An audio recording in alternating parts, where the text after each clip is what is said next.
When it comes to outside corners, there's a couple of choices. You can do a traditional butt joint like this, with two pieces of square stock coming together.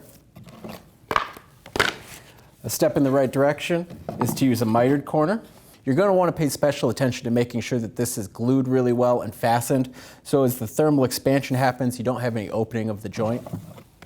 But Clear offers a great prefabricated outside corner that's just cut to length and installed in one step.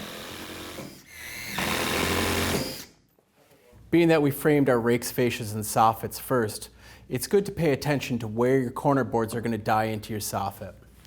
I like to make sure that my corner comes in completely into the soffit without any funny transitions where it dies together. So this is an inside corner. It's a simple piece of 1 inch by 1 inch ripped PVC. You can fasten this with a full-headed nail or a screw, but because of its small size, I have concerns about it blowing apart with those fasteners. In this case, I installed with a 15 gauge, 2 inch stainless steel finish nail. In the previous mock-up, we showed you a mitered water table cap, which is often used with a woven outside corner for your siding.